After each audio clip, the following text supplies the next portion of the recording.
Today, we are again thrilled to have our sponsors. So, thank you so much for all of these sponsors that support the show and keep this dialogue and communication for our nonprofit sector going. Hey, Patrick, CEO of the American Nonprofit Academy. Thank you so much. And then myself, Jarrett Ransom, also known as the Nonprofit Nerd. But most importantly, Mike Worley is joining us today. Mike is Vice President for University Advancement at my alma mater, so I'm really excited and honored to have you, Mike, join us today from the Lander Foundation, all the way from Greenwood, South Carolina. Welcome, Mike. Oh, thanks. It's great to be here today. I'm hoping that I can follow your house rules. In higher education, we're very familiar, or we're very cognizant of HIPAA and FERPA, but we are state education institutions, most of us, so we share everything. So hopefully I won't share any names. Well, you'll be fine. I'm sure you will. You're in good company. So, well, thanks for joining us. We are just so thrilled to have you on. As you know, and you've been joining us as an attendee now for quite some time for the nonprofit show, is we really like to talk about how the pandemic has helped many leaders across the nation reimagine, repurpose, kind of rethink how they're doing everything, including Sure. So you, Mike, I would love for you to share with us a little bit about Lander, a little bit about you, and then also like what you've had to do to pivot. I know that's one of your favorite words. Playing bingo, that's probably your first right? Share with us, Mike, about what Lander's done and what you've done to really help to reimagine the way you're doing fundraising now. Sure. And this is only a half hour, correct? Oh, yeah. Well, it's been very interesting, and having been through 9/11 and 2008, I knew that we quickly had to get things started because people were going to want to have a place to give to. So we quickly started and we actually changed the name about 3 times in a day, but we did end up with the crisis fund. But I was very happy with the staff and how fast that they moved. And candidly, I got to talk about my school. I forgot to do that. But candidly, being a smaller institution, we were able to move quickly. I can share with some of the past institutions that I'm working for. I'd probably still be waiting to get permission to start something. So we were able to get a fund going in about a day and a half. So I would say that so you can be proud of your alma mater. We were one. I'm fairly sure we were one of the first in South Carolina to have a crisis fund. And we had made a number of awards before some of the schools in South Carolina even started theirs. So I knew, again, from the past, lessons learned that folks were going to want to have a place to contribute to and help. They were going to want to help. So we wanted to afford them that opportunity to help, because I also knew, and there was a lot of conversations, and I hadn't been on your show at that point, but there were a lot of conversations about should we fundraise, should we not fundraise, and that kind of thing. And I quickly remembered from back in the day in 2008, we can say that already, and 9/11, that folks wanted to give. And if you didn't have a place for them to give to, they're going to give somewhere else. So I think we had already made, we had started the fund, advertised it, and made an award before a big school down the road had even started their fund. So I'm very proud of that. But we were able to move quickly and get that done. And we've spent most of it so far. So that's the good news. We have a little bit left over that we're holding back for the fall in case there are more demands from students applying for more grants. So we're excited about it. I think we did, we had over 200 donors and we've made over 44 grants. So, wow. It's been good. I'm sorry, go ahead. Go ahead. I'm fascinated. Jared, correct me if I'm wrong, but I think you're one of the very few guests we've had on, and now we're closing in on 20 weeks of shows, that's actually drawn back lessons from 9/11. Oh, really? And, gray hair there. Well, I'm not talking about that as much as I think it's really interesting that you would calibrate what your needs and what the market conditions would be like with that disaster.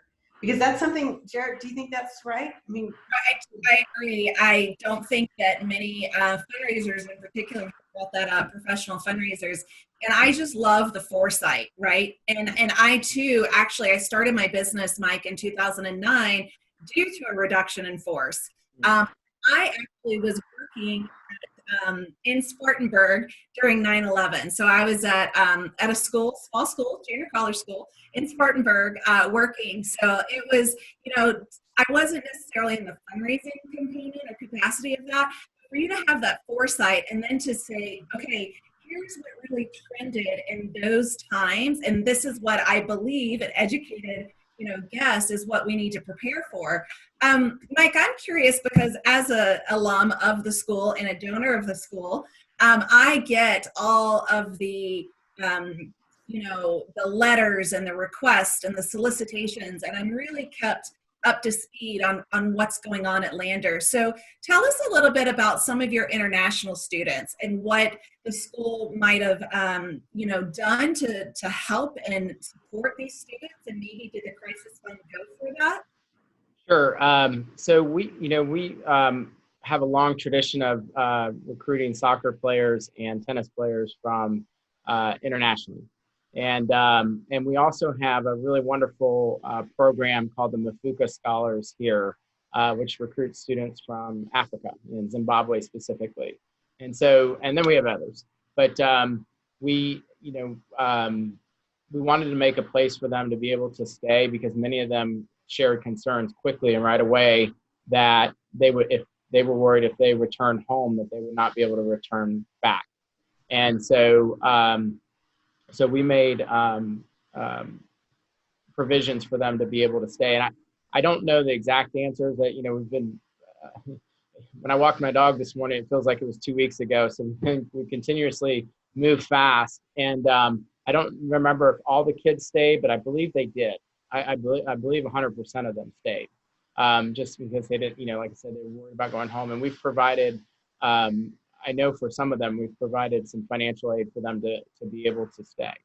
But we're, and I didn't answer the question about the school. So, and for those listeners or watchers that are not familiar with the Southeast, Georgia, North Carolina, South Carolina have a fair number of state schools that were designed to be small. And so we're only about 3,200 students last year. But we're also a state school. So where I grew up in Ohio, there wasn't a state school that didn't have, less than 15,000 students. So it's a unique place. And we have about, I think we just crossed over the threshold of having 19,000 alumni worldwide. But about 85% of them are here in South Carolina, and probably another large percentage are within an hour and a half driving time of Greenwood, South Carolina. And then there's oddballs that just fly the coop and go west. all the way west to Phoenix, right? But it's been interesting because that's in terms of engagement. When the crisis hit, again, I'm not the smartest guy, but I remember those other two things that happened during my career, and I knew that again we wanted to be out fast and engaging our alumni as quickly, but also dynamically and meaningful as fast as possible. So we set up a communications plan in our office, and we have a very lean office. I think we have 6 or 7 people here. Having come from offices of 400 people to 7 is very different, but it allows you to be nimble. And so we quickly started off in getting our alumni engaged. We asked a professional coach to do a coaching session about staying at home with your family and living through that. As well as some professors doing some things, and some we even did the fitness with one of our young alums doing a fitness training for us online. She did a live version as well as a tape version. So we try to offer as much opportunity to keep them engaged as possible. And I said we had 19,000 alumni, and I think we have a total of maybe 23,000 folks in our database with friends. And within the first month and a half, we had about 125,000 individual communications to that group. And 5,000 of those were what I would define as high touch, either a phone call, a very personalized email, or a piece of mail. So it's funny because our biggest hit, which is we were very lucky because we had some hand sanitizer that we'd actually ordered before this happened. I should probably say I'm the smartest guy in the world, and I knew this was going to happen, and I ordered hand sanitizer early now. So we had some extra that we were actually going to use at an event, and we had 500 bottles. So we sent that out with someone on our staff came up with an incredibly clever note.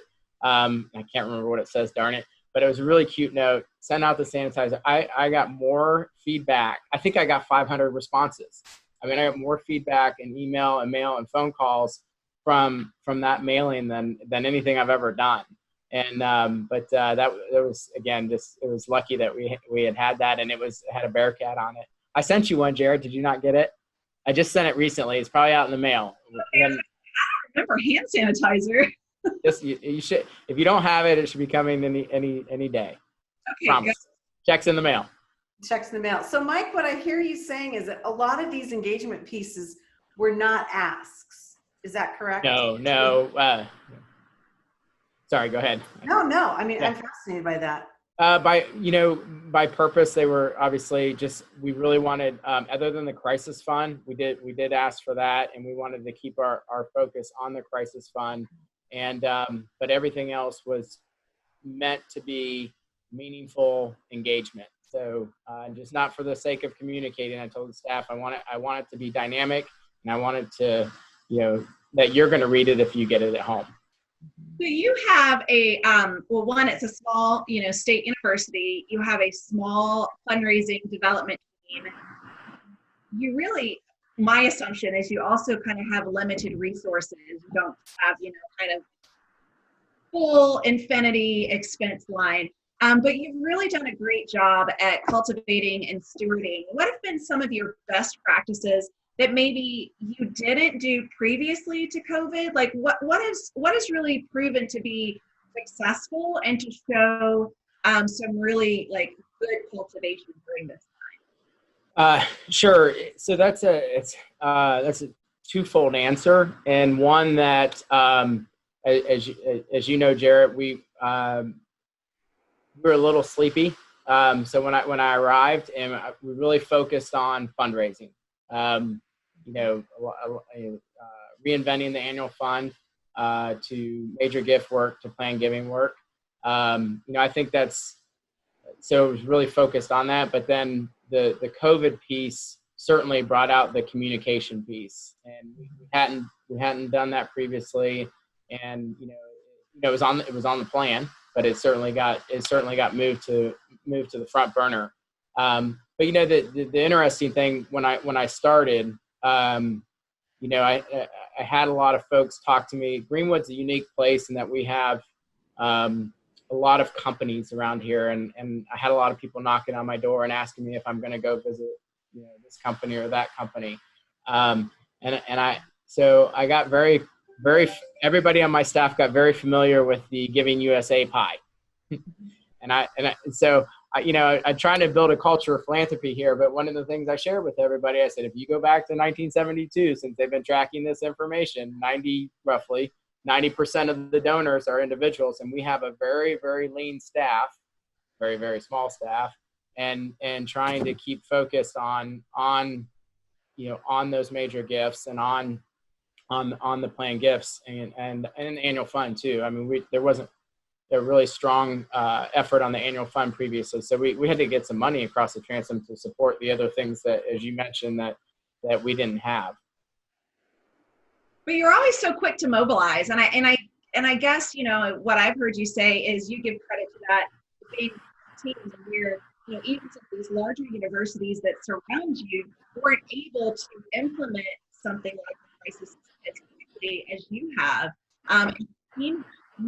Kudos to that, because I think often, it's that hurry up and wait game, and then it's, we've missed our opportunity. So kudos to you and your team really for for knowing when to take action and to step in there. So I think that's definitely been, kudos. Pivot. Yeah, that pivot. I love that word. We all do now. Do you think that you've been learning lessons that are going to help kind of calibrate some of your decision making as you go forward? Or do you see that some of these things that you've done, Mike, are really specific to the pandemic and you think they're kind of like one-offs? Well, if I had a crystal ball, I would, I wouldn't ask it about the lottery. I would ask it about next fall, because, next fall, we just don't know what's going to happen, and taking those lessons that we've already quickly learned, some of the lessons from the past, but, we don't know if next fall are going to be in-person events. Are they going to be half in-person, socially distanced Zoom events? Or are they going to be all Zoom? So there's a lot, a week and a half ago, maybe 2 weeks ago now, we weren't talking about the uptick in South Carolina, Arizona, Texas, and Florida. And now, that's dominating the news. So, that's my big question. And, somebody asked me this question the other day, and I said, the thing that keeps me up at night is that continuous engagement piece with our alumni, and how do we keep them engaged, and Zoom fatigue. If you told me, I love your show, but if you told me that I had to get on another Zoom call, it's got to be really important for me to be there. So again, we're going to have to go back to, it's got to be really impactful. It's got to be dynamic. It's got to be meaningful to those constituencies to keep them engaged. I'm a donor at one of the aquariums in the state, and they've done a really good job. And I've taken some lessons from them, and I stole some lessons from them. So, but going back to your zoo friend that you mentioned last week, Jarrett, that I think they might have, if we have to do Zoom calls in the fall, I think they're going to have a leg up on us in terms of making them entertaining, especially for the family, being a zoo, a museum, or an aquarium, or something like along those lines. But we really need to put some thought in right now of if it's all Zoom, no in person, what that's going to look like. What has that done for your older demographic, Mike? So those alum that maybe aren't as familiar. Truth be told, I tried to have a Zoom dinner with my family, and my parents just couldn't get with it. And I'm sorry if my parents are on live right now watching the show, but it just isn't the same. I mean, when we've been thousands of miles apart anyway, and my brother's in Georgia, so we tried to have this Zoom dinner. But what is the technology? Is it like, separating the relationships with your older constituency base? I've been surprised. I don't know, Julie, I don't know what you think, but I've been, I think probably grandparents with iPads and FaceTiming their kids to learning more Zoom. I think Zoom's kind of dominated for us. I don't even hear anybody talk about WebEx or Teams or Skype too much. And I think that prior knowledge of that and getting to today, it hasn't been as big of a challenge, honestly, as I thought it, and that's the good news, as I thought it would have been. I very rarely run into somebody, we do, but very rarely that somebody that needs help logging on to Zoom. And we're much better at Zoom. I can remember that first call or the first professor that we had on, and oh boy, but fast forward to today, we can do a conference with 1,200 people on it. Right. We did get Zoom bombed. That was bad. Oh, you did? Yeah. But we were still trying to learn. There was somebody on with an iPhone. There was somebody, and fortunately it was pretty platonic, so it wasn't too bad. We've had a lot of development directors and development officers talk to us about how they see the return of the handwritten note, because for some people, like going to their mailbox is like their event to go outside, just to the curb. And the concept of a quick handwritten note seems to be resonating. And it's not just the older demographic. I think you're right. I think that they always say, the fastest growing demographic has been, there you go, has been the, That's Facebook. Jarrett Ransom. Jarrett Ransom, get that mail. But really, I think that you have to kind of look at some of these things or reaching out. I'm not saying the form letter is back with snail mail, but I think that there's some of those touches where if you would have had a donor where you would have that one-on-one engagement, and that has been completely disrupted, maybe that handwritten note, some sort of personal touch, is going to take you a little bit further. I think if any of my friends are on today, they know that Mike Worley sends mail. You do. Mike Worley sends mail, and in a really good Southern guy kind of way, it typically includes like a duck stamp, It's good. Emily Post would be very proud. Mother made me read Emily Post. The art of fundraising is really like a diversification of all of those things. And I too I really enjoy receiving mail. I enjoy sending mail. It might help that my grandfather was a postmaster for the United States Postal Service, so I have that in my genes. But, to receive something in the mail that's not a bill, it doesn't have a window, it stands out, it has a stamp, it maybe even has, a handwritten address. It's just golden these days, because if it's not a bill, it's an Amazon package. That's what I'm getting. Yeah. I think that's interesting. So I'm sorry. Go ahead. No, go ahead. I'm kind of curious as to what you feel like you need to be doing for the fall. You mentioned that there's so many changes. Are you just like staying the course and trying to amplify the decisions that you've made so rapidly? Or are you thinking, holy moly, there's fatigue and now we're going to have to do something completely new? And again, that's a crystal ball question. I know that's not easy, but. Well, I did just get out of a meeting with our alumni director literally minutes ago, talking about this very subject. And so we are planning as of now to be fully in person with social distancing. So that's the game plan. And we are, backing that up with a quick pivot to if we need to go fully to Zoom or somewhere in between. But our plan today is fully in person with social distancing, whether that means the 6 feet and the mask or what that looks like in the state of South Carolina. For I'm probably not getting on a plane to go do an event in Phoenix. Sorry, Jarrett. But in terms of, and that's the other thing too. Our staff has begun to do individual face-to-face visits with social distancing for the probably about 2 weeks now. We're not doing a ton, but what's interesting is that more of the donors have asked for that than us. So they've called and said, hey, how's it going? And they've invited us to lunch or to breakfast to meet. And I had wine and crackers and some wonderful music at a gentleman's house, and that he had all prepared for me to come in and we were never probably within 10 feet of each other really, but come in and sit down and catch up on the world. And I walked right back out the door, and it was good. It was good. And like I said, he's the one that initiated that. That's interesting. And I do think, in this isolated state, so many of us are eager to, have those conversations and to get off the video. And I love our show too, right? There's only so much. Right. And for some people, it might feel intrusive because many people are so. Wow.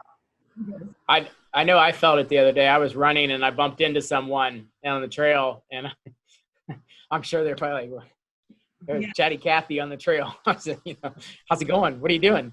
Yeah. Well, it's an interesting time. And I think for people that are working in development, they're trying to figure out how they redefine their communication strategies. I think it's fascinating that I think a great lesson for everybody here today is that you did engagement pieces and not ask pieces. You had your emergency ask piece up front, which I think is brilliant. But I love the engagement piece. I love, the exercise, the come in and have a professor talk or whatever. I think that's really smart, because I think a lot of times we're overloaded with negative information, especially if we're following the news. Sure. And if we could get information that's more intellectual and less reactionary, especially coming from a university, I think that's just gold. But there's, there's another piece to that as well, because, I didn't know where we were going to end up in the long game here at the university. And we don't have a huge culture of philanthropy here. So I wanted to be sure that we were telling our story to our internal audiences as well, because hey, we're this big, large, engaged, a lot of people think, as they're the party people. Well, we wanted to make sure that we were telling that story. So when I went into our weekly cabinet meeting with the president, I shared all of our stats and data points that we were going in with, because, if long term there are, other things that may happen, which we hope that don't, I wanted to make sure that everybody knew how hard we were working. I mean, when we started out, I know my staff probably wasn't super happy about this. If they're on the call, sorry. We started out with 2 calls a day in the beginning of this to talk about what everybody was doing. So to make sure that we had those plans in place, but also that I could articulate to other, our internal constituencies about how all the engagement that was going on. So. Yeah. It's hard to believe we have just a few minutes, but we have a question I'd like to read to you, Mike. And the individual says, great discussion. They want to know, how are you approaching donor pipeline development in the age of COVID-19? So how are you approaching that donor pipeline development? Okay, it's time to go. That's the first time I don't have an answer. Interestingly enough, we have, including myself, we have 3 gift officers, and just before this happened, we lost one to go back to, he went to Ohio, and so I haven't crossed that bridge yet in terms of the pipeline development. But what we have focused on is our current pipelines and following up with his, candidly. But we have been working very hard to keep those people that are in our pipelines engaged now, and haven't brought the new people in the fold yet, because I'm not sure what that would look like. I think Zoom's going to be really interesting when the dust settles, and how, maybe I'm not going to go to Seattle for that first intro visit. Maybe I'm going to do a Zoom call, which you would have never thought of that before. But, so we're, like I said, we're just really concentrating on the people right now. And it is something that I have to chew on for the fall. Wow. Well, it's hard to believe that this time has gone by so fast. So Jarrett, take us home, sister. Thank you so much. Again, Julia Patrick, CEO of the American Nonprofit Academy. Myself, Jarrett Ransom, CEO of the Raven Group, also Mike Worley, Vice President of University Advancement at Lander. So thank you so very much, Mike. I'm honored to have you here as a guest, and really anxious and eager to see how everything shapes up for you, my alma mater, in the fall. Thanks for joining us, Mike. Thanks. Take care. Thanks, Mike. It's been great. We're so appreciative of our sponsors, and we'll see you back here tomorrow. We got a lot cooking. Mike, I suspect we're going to have you come back on so we can find out even more about the lessons learned. I think education is what moves a society forward, so we need people like you. And I think you're super brave to be innovative, and we're excited to hear about it. All right. Thank you. Hey, thanks everybody. Have a great day. Stay well so you can do well.